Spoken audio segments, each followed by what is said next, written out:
بسم اللہ الرحمن الرحیم بسم اللہ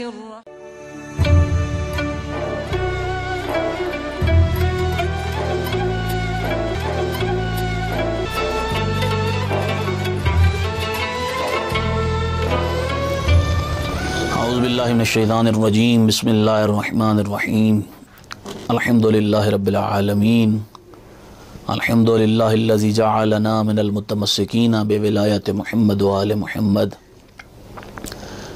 ناظرین کرام، آج سب سے پہلے البینات یوٹیوب چینل کی طرف سے آپ کو ولادت باسعادت حضرت امام حسن مجتبیٰ علیہ السلام کے پرمسرت موقع پر ہدیہ تبریک پیش کرتا ہوں۔ ناظرین کرام، زندہ قوموں کی علامتیں ہوتی ہیں کہ وہ کبھی بھی اپنے رول ماڈلز کو نہیں بھولتی، کبھی بھی اپنے محسنین کو فراموش نہیں کرتی، کیونکہ ان کی زندگیاں چل رہی ہوتی ہیں ان کے محسنین کی وجہ سے، تو اس لیے اپنے محسنین کو وہ کبھی فراموش نہیں کرتی۔ اور یقیناً اگر ہم نگاہ دوڑائیں تو ہماری زندگی میں ان چہاردہ معصومین سے بڑھ کر کوئی رول ماڈل موجود نہیں ہے، تو اس لیے ہم ان کو اپنی زندگیوں کا رول ماڈل بنا کر ان کو یاد رکھنا چاہیے، کیونکہ امام صادق علیہ السلام فرماتے ہیں کہ ہمارے شیعہ وہ ہیں یحزنون لحزننا، ہمارے شیعہ وہ ہیں جو ہمارے غم میں غمگین ہوتے ہیں، ویفرحون لفرحنا، اور وہ ہماری خوشیوں میں خوش ہوتے ہیں۔ جو یقیناً 15 رمضان المبارک ولادت باسعادت حضرت امام حسن مجتبیٰ، اس دن سے بڑھ کر اور خوشی کا کوئی اور دن نہیں ہے، تو اس لیے آج البینات چینل والوں نے یہ سوچا کہ ہم سامعین کو امام حسن مجتبیٰ علیہ السلام کی زندگی مبارک کے کچھ احوال بتائیں جائیں۔ تو ناظرین محترم، کسی بھی اگر شخصیت کو، کسی ہستی کو پہچاننا ہو تو سب سے پہلے اس کی زندگی پر، اس کی لائف پر نظر دوڑائی جاتی ہے۔ اس دنیا میں کب تشریف لائے، ان کی زندگی کیسے گزری، ان کے آگے پیچھے کون تھے، وہ کس کے بیٹے تھے، ان کی اولادیں کیا تھیں، انہوں نے اپنی زندگی کیسے گزاری۔ تو اس لیے سب سے پہلے امام کا تعارف سے آغاز کروں گا۔ امام کا اسم گرامی ہے حسن ابن علی علیہ السلام، اور مولا جو اس دنیا میں تشریف لائے ہیں وہ 15 رمضان المبارک 3 ہجری اس دنیا میں تشریف لائے، اور مولا کی زندگانی مبارک کتنی ہے؟ تقریباً امام کی زندگانی مبارک 48 سال ہے۔ 50 ہجری مولا اس دنیا سے تشریف لے گئے، اور امام کی اگر دیکھیں 40 ہجری میں امام علی علیہ السلام کی شہادت ہے، تو 40 ہجری سے لے کر 50 ہجری تک 10 سال مولا کا دور امامت ہے۔ امام نے اپنی زندگی کے 10 سال امامت کے فرائض سر انجام دیے۔ تو اسی طرح اگر ہم اور دیکھیں تو امام کی ازدواج کے متعلق بھی امام کی جو ازدواج لکھی ہیں وہ فرماتے ہیں کہ مولا کی بعض روایات میں تھوڑی سی زیادہ، لیکن جو مستند روایات ہیں اس میں 5 ازدواج لکھی گئی ہیں۔ یہ دشمن کی طرف سے مولا پر ایک سازش بنو امیہ کی طرف سے کی گئی تھی کہ امام حسن کو شادیاں کرنے کا بڑا شوق تھا اور مولا پھر طلاقیں دے دیتے تھے۔ تو میں کہتا ہوں کہ جس شخص کی اتنی شادیاں ہوں تو پھر اس کی اولاد کثیر کیوں نہیں ہے؟ امام کی اولاد بتاتی ہے کہ امام کی اتنی شادیاں تھیں، اولاد بھی تو کثیر ہونی چاہیے نا۔ تو اولاد کا نہ ہونا یہ عیب ہے، اولاد کا نہ ہونا، کسی کو اولاد نہ ہو تو یعنی خدا کسی وجہ سے اس کو اولاد نہیں، لیکن جو خدا کے نمائندے ہوں خدا اس سے ان کو محروم نہیں رکھتا۔ تو یہ ایک سازش تھی بنو امیہ کی طرف، ایک الزام تھا، ایک تہمت تھا جو مولا پر لگایا گیا۔ تو امام کی جو اولاد کے بارے میں لکھتے ہیں وہ حضرت قاسم علیہ السلام ہیں، حضرت حسن مثنی حضرت زید ہیں، جن سے آگے حضرت حسن مثنی سے اور حضرت زید سے آگے حسنی سادات کی نسل چلی ہے۔ تو امام کی زندگانی مبارک یہ ہے، چھوٹا سا مختصر سا ذائچہ جو آپ کے سامنے پیش کیا۔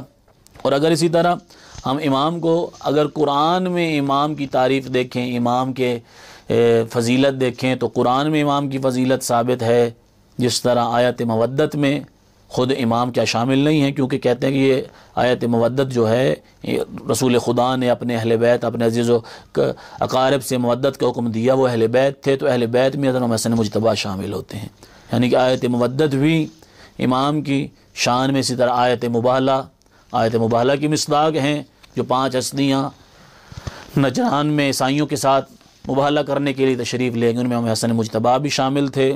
اور اسی طرح آیت اطعام ویطعمون الطعام علی حب مسکینا ویتیما واسیرا، جس طرح اہل بیت نے روزے رکھے، ان روزے رکھنے والوں میں حسن مجتبیٰ بھی شامل تھے، ان کی شان میں بھی یہ آیت نازل ہوئی ہے۔ اور اس طرح آیت تطہیر کی مصداق بھی ہیں، جو اصحاب کے ساتھ ہے، جو 5 ہستیاں چادر کے نیچے موجود تھیں، ان میں امام حسن مجتبیٰ علیہ السلام تھے۔ تو اگر ہم امام کی زندگانی مبارک پہ ناظرین نظر دوڑائیں تو جو سب سے بہترین چیز ہم کو ملتی ہے وہ مولا کا پیدل حج کرنا ہے۔ امام کو اتنا عشق تھا خدا کے گھر سے کہ ہر سال پیدل تشریف لے جاتے تھے، گاڑیوں پہ نہیں، سواری پہ نہیں، پیدل چل کے۔ بلکہ میں نے روایت میں پڑھا ہے کہ ایک دفعہ ایک مولا کا خادم، مولا کا غلام سواری لے کر ساتھ چل پڑا، کہنے لگا مولا سوار ہو جائیں، کیوں پیدل چلتے ہیں؟ تو مولا نے کیا خوبصورت جملہ فرمایا، مولا فرمایا کہ میں اس ہستی کی بارگاہ میں جا رہا ہوں جو تمام عالمین کا رب ہے، مجھے شرم محسوس ہوتی ہے کہ اس کی بارگاہ میں سوار ہو کر جاؤں۔ مولا پیدل پیادہ حج کرتے تھے۔ اور اسی طرح اگر مولا کی اور زندگانی مبارک ہم اٹھا کر دیکھیں، مولا کی بردباری دیکھیں، مولا کا حلم دیکھیں، اور واقعاً مولا کا حلم اتنا بلند تھا، مولا کی بردبار اتنے بردبار تھے کہ اگر آنے والا شخص اگر مولا کو برا بھلا بھی کہتا تو مولا اس کو کوئی جواب نہیں دیتے تھے۔ آپ کا سنا ہوا واقعہ ہے، مشہور واقعہ کہ ایک شام کا رہنے والا ایک شخص مولا کی خدمت میں آیا، شب و ستم کیا، جب وہ چپ ہو گیا تو مولا نے کتنا خوبصورت جملہ ارشاد فرمایا۔ مولا فرماتے ہیں مجھے تو اجنبی لگ رہا ہے، اگر بھوکا ہے تو تجھے کھانا کھلاتا ہوں، اگر پیاسا ہے تو تجھے پانی پلاتا ہوں، اگر تنگ دست ہے تو تیری تنگ دستی دور کرتا ہوں، اگر تیرے پاس زیادہ راہ نہیں ہے تجھ کو زیادہ راہ دے کر تجھے وطن پہنچاتا ہوں، تجھے سواری عطا کرتا ہوں۔ اس وقت وہ شخص قدموں میں گر پڑا، کہنے لگا پاک برکت ہے وہ ذات، وہ جانتی ہے کہ رسالت کو کس جگہ پہ رکھا جائے۔ تو یقیناً امام کا علم اتنا بلند تھا کہ دشمن بھی تعریف کرتے تھے۔ مروان ابن حکم سب سے بڑا دشمن تھا مولا کا، مولا کی جنازے پہ میت پہ تیر چلانے والا تھا، لیکن جب دوبارہ مولا کی تدفین ہوئی ہے جنت البقیع میں تو اس نے آ کر تابوت کو کندھا دیا ہے، مولا کے تابوت کو کندھا دیا۔ لوگوں نے دریافت کیا تو نے یہ کیا کیا؟ خود تو میں منع کیا، لیکن خود تو کہنے لگا بے شک میں نے ساری زندگی ان کی مخالفت کی ہے، لیکن یہ شخص بردباری اور حلم کا پہاڑ تھا، مجھے حیا محسوس ہو رہی تھی کہ میں اس کے جنازے کو کندھا نہ دوں۔ تو یعنی کہ ایسی بردباری، ایسا علم کہ خود دشمن بھی تعریف کریں، ایسی شخصیت کو حسن مجتبیٰ کہتے ہیں۔ اور مولا کی سخاوت دیکھیں، مولا اتنے سخی تھے، بلکہ مولا کا ایک بڑا خوبصورت لقب ہے کریم اہل بیت۔ کریم اہل بیت، 2 ہستیاں ہیں جن کو یہ لقب ملا ہے۔ ایک ہم جس کی نگری میں بیٹھے ہیں اور آپ کے سامنے یہ پروگرام پیش کر رہے ہیں، بی بی معصومہ کم کو کریمہ اہل بیت کہا جاتا ہے، اور امام حسن مجتبیٰ کو کریم اہل بیت کہا جاتا ہے۔ اور اتنے کریم تھے کہ کوئی مولا کے دروازے پہ آتا تو مولا اس کو خالی واپس نہ پلٹاتے، بلکہ روایات میں ملتا ہے کہ 2 دفعہ میرے آقا نے اپنے گھر کا سارا کچھ خدا کے رستے میں قربان کر دیا، اور 3 دفعہ اپنی آدھی جائیداد خدا کے رستے میں غریبوں کے تقسیم کر دی۔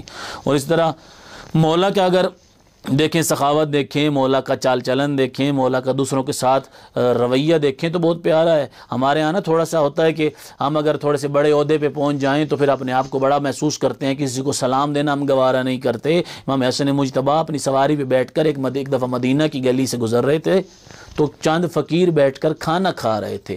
انہوں نے جب مولا کی سواری کو دیکھا تو آگے بڑھ کر کہا کہ مولا آئیں ہمارے ساتھ کھانا تناول فرمائیں۔ اب ہم جیسا تو کوئی ہوتا تو کہتا کہ میں یار ان فقیروں کے ساتھ بیٹھوں، نہیں، مولا اپنی سواری سے نیچے اتر آئے، ان کے ساتھ بیٹھے، کھانا کھایا ان کے ساتھ۔ پھر مولا جب کھانا تناول فرمانے کے بعد مولا نے کیا خوبصورت جملہ فرمایا، مولا نے فرمایا یہ تمہاری مہمان نوازی تھی، اب میں حسن مجتبیٰ اپنی مہمان نوازی کروں گا، آؤ اب میرے گھر میں آؤ، میں تمہاری دعوت بھی کروں گا اور تجھ کو عطا بھی کروں گا۔ اور مولا ان کو گھر میں لے گئے اور ان فقراء کو اتنا عطا کیا کہ ان فقیروں نے پھر زندگی بھر کسی کے سامنے ہاتھ نہیں پھیلایا۔ تو یہ ہے مولا کی سخاوت، یہ ہے مولا کی مہمان نوازی۔ اور مولا اپنے خادموں کے ساتھ اتنا اچھا برتاؤ کرتے تھے، اتنا اچھا رویہ رکھتے تھے۔ عموماً ہمارے ہاں دیکھا جاتا ہے کہ نوکروں کے ساتھ اتنا اچھا رویہ نہیں کیا جاتا، لیکن مولا کا بہت پیارا رویہ تھا، بڑا اچھا اخلاق تھا۔ ایک خادم نے کوئی غلطی کر دی، اب اس کو ڈر تھا کہ یقیناً مولا مجھے سزا دیں گے۔ اب جیسے ہی مولا گھر میں تشریف لائے، مولا کو پتہ چلا، اس کو بلوایا گیا مولا کی خدمت میں۔ جیسے ہی وہ مولا کی خدمت میں پیش ہوا تو فوراً اس نے پہنچتے ساتھ ہی کہا وَالْعَافِينَ عَنِ النَّاسِ، کہ لوگوں سے درگزر کیا کرو، لوگوں کو بخشا کرو۔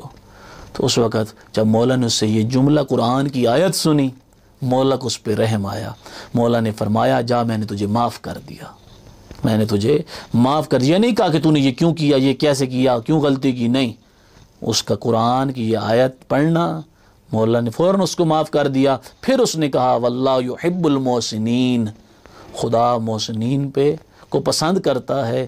جب یہ بات کی تو اس وقت مولا نے فرمایا جا میں نے تجھ کو خدا کے راستے میں آزاد کر دیا، آج سے تو میرا غلام نہیں ہے۔ بلکہ آزاد نہیں کیا، بلکہ فرمایا، مولا فرماتے ہیں کہ فقط تجھے آزاد نہیں کرتا بلکہ تجھ کو مال بھی عطا کرتا ہوں۔ تو یہ ہے مولا کی سخاوت، یہ ہے مولا کی بردباری، یہ ہے مولا کی زندگی کا چال چلن۔ اور مولا کا دسترخوان تو مشہور ہے، ہمارے یہاں لگایا جاتا ہے۔ مولا کا دسترخوان کے بارے میں ملتا ہے کہ ایک دفعہ مولا کا دسترخوان بچھا ہوا تو ایک شخص آیا، وہ مولا کے دسترخوان پہ بیٹھا، کھانا کھاتا رہا۔ جب کھانا کھا چکا اس نے ایک لفافہ نکالا، بچا ہوا کھانا اس میں ڈالنا شروع کیا۔ تو مولا نے دیکھا، مولا نے فرمایا بندہ خدا بچا ہوا کھانا کیوں ڈالتا ہے؟ اگر تجھے اپنے خانوادہ کے لیے، اگر کسی کے لیے چاہیے تو ہم سے مانگ لے، ہم تجھ کو دیں گے۔ تو کہنے لگا مولا نہیں، میں نے کسی کے لیے تو نہیں لینا، ابھی میں آ رہا تھا، میں نے ایک کھیت میں ایک شخص کو دیکھا جو جو کی خشک روٹی کھا رہا تھا۔ آپ کا دسترخوان پہ اتنے رنگ برنگے کھانے لگے ہیں، لوگ کھا رہے ہیں، وہ بندہ جو کی خشک روٹی کھا رہا تھا، میرا دل چاہتا ہے کہ اس کو جا کر میں دوں گا۔ مولا رو پڑے، رو کر کہا کہ جو شخص جو کی سوکھی روٹی کھا رہا ہے وہ عام بندہ نہیں، میں حسن مجتبیٰ کا بابا علی ابن ابی طالب ہے۔ یہ دیکھیں معصومین کی زندگی، ناظرین ہمیں دیکھنا پڑے گا کہ کس طرح معصومین نے زندگی گزاری۔ ہم تھوڑا سا اقتدار ہمیں مل جائے، ہماری تھوڑی سی سیٹ بلند ہو جائے تو ہم کرتے ہیں کہ کیا کیا کرتے ہیں، لیکن معصومین فرماتے ہیں کہ ہم اس دنیا میں ان کاموں کے لیے نہیں آئے، ہم فقط اور فقط انسانوں کو راہ راست پہ چلانے کے لیے آئے ہیں۔ تو یہ تھا چھوٹا سا مختصر سا ذائچہ آپ کے سامنے پیش کیا۔ آخر میں مولا کا ایک فرمان آپ کی خدمت میں پیش کرتا ہوں۔ مولا فرماتے ہیں مکارم الاخلاق 10، 10 مکارم الاخلاق، بہترین اخلاق 10 ہیں۔ جس بندے میں آپ نے دیکھا نہ ہو کہ وہ اچھے اخلاق کا مالک ہے یا نہیں، تو اس میں یہ 10 علامات دیکھو، یہ 10 علامات ان میں پائی جاتی ہیں یا نہیں پائی جاتی۔ تو سب سے پہلے مولا فرماتے ہیں صدق اللسان، سچ بولنے والا۔ اگر وہ راستگو ہے، سچ بولنے والا ہے تو بہترین اخلاق کا مالک ہے۔ پھر مولا فرماتے ہیں صدق الباس، یعنی خشوع و خضوع میں بھی اس کی صداقت ہو۔ یہ نہ ہو کہ بس آیات معمولی سے اوپر سے دکھاوے کے لیے، لوگوں کو دکھانے کے لیے خشوع و خضوع کیا، نہیں، سچے دل سے خدا کی بارگاہ میں پیش ہو۔ پھر فرماتے ہیں اعطاء السائل، اپنے سائل کو عطا کرنے والا ہو، کوئی اس کے دروازے پہ آئے اس کو عطا کرے۔ اور روایات ملتا ہے کہ کوئی شخص آج تک امام کے دروازے سے خالی نہیں لوٹا، امام نے کبھی اس کو نہ نہیں کی۔ بلکہ ایک دفعہ ایک شخص نے مولا سے پوچھا مولا کیا وجہ ہے، آپ ہر جو بھی آپ کے دروازے مانگنے کے لیے آتا آپ اس کو عطا کرتے ہیں، آخر کیا وجہ ہے؟ تو مولا نے کیا خوبصورت جملہ فرمایا۔ مولا فرماتے ہیں مجھے شرم محسوس ہوتی ہے، میں خود اس کی بارگاہ میں پیش ہوتا ہوں جس نے کبھی آج تک مجھ کو خالی واپس نہیں پلٹایا، وہ مجھ کو خالی واپس نہیں پلٹاتا تو میں اس کی مخلوق کو کیسے واپس پلٹا دوں؟ مولا اس طرح۔ تو اعطاء السائل۔ پھر فرماتے ہیں حسن الخلق، انسان خوش اخلاق ہو، اپنے گفتار میں، اپنے کردار میں خوش اخلاق ہو۔ پھر آگے فرماتے ہیں والمقافات بالصناع، انسان دوسروں کے احسان کا بدلہ دے، کوئی اس پر احسان کرے تو اس کا بدلہ بھی عطا کرے، یہ نہ ہو کہ احسان کرنے والے کو بھول جائے، نہیں، بلکہ بہترین انسان وہ ہوتا ہے کہ احسان کرنے والے کا بدلہ بھی دیتا ہے۔ پھر فرماتے ہیں وصلۃ الرحم، انسان صلہ رحمی کرے اپنے کے ساتھ، باہر تو بہت اچھا ہے لیکن اپنے خاندان والوں کے ساتھ، اپنے عزیز و اقارب کے ساتھ بالکل اچھے اخلاق نہیں ہے اس کا، نہیں۔ مولا فرماتے ہیں کہ یہ اچھے اخلاق والے کی نشانی نہیں ہے، بلکہ اپنے عزیز اقارب کے ساتھ صلہ رحمی کرے۔ پھر فرماتے ہیں وَتَزَمُّمُ عَلَى الْجَارِ، انسان اپنے ہمسائے کی مدد کرے، انسان اپنے ہمسائے کی حمایت کرے، جب اس پہ کوئی مشکل بنے، جب اس پہ کوئی برا وقت آئے تو اس کی مدد کرے، بلکہ فقط مدد نہ کرے، اس کو دعاؤں میں یاد رکھے۔ خود مولا کا اپنا فرمان ہے کہ ہماری اماں جان ہمیشہ دوسروں کے لیے دعا کرتی تھیں۔ تو میں نے ایک دفعہ اماں سے پوچھا، اماں جان آپ اپنے لیے دعا نہیں کرتے، ہمیشہ ہمسایوں کے لیے دعا کرتے ہیں؟ تو بی بی نے کیا فرمایا؟ الجار ثم الدار، سب سے پہلے ہمسائے ہیں پھر اپنے ہیں۔ تو کیا ہے؟ وَتَزَمُّمُ عَلَى الْجَارِ، پھر فرماتے ہیں وَالْمَعْرِفَةُ حق لصاحب، انسان اپنے دوست کے حقوق کی معرفت رکھتا ہو، اپنے دوست کی مشکل وقت میں کام آئے۔ اگر اس کا دوست برے رستے پہ چل رہا ہے، اس کو اچھے رستے پہ لے کر آئے۔ دوستی یہ نہیں ہوتی کہ بس کھا پی لیا اور چل پھر لیا ایک دوسرے کے ساتھ، نہیں، بلکہ ان دوست کو اچھے اخلاق سکھائے، اچھی باتیں سکھائے، اس کو دین پر عمل پیرا ہونے کے سبق دے، تو پھر یقیناً بنتا ہے۔ اور پھر فرماتے ہیں وَقِرَّ الضَّيْفِ، انسان مہمان نواز ہو، مہمان نوازی کرے۔ اس کے گھر کوئی مہمان آئے، اس کو انسان رحمت خدا سمجھے، زحمت خدا نہ سمجھے۔ اور آخر میں امام کیا فرماتے ہیں؟ وَرَاسُهُنَّ الْحَيَاءُ، ان تمام خوبیوں کی سردار، ان تمام خوبیوں کی سر فہرست جو ہے وہ ہے شرم و حیا ہے۔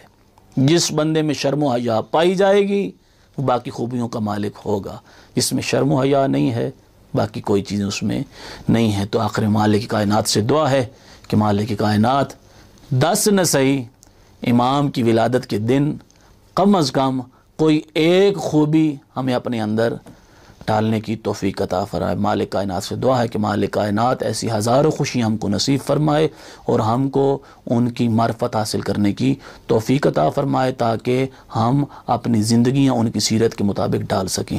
آپ اجازت چاہتا ہوں۔ السلام علیکم ورحمۃ اللہ وبرکاتہ۔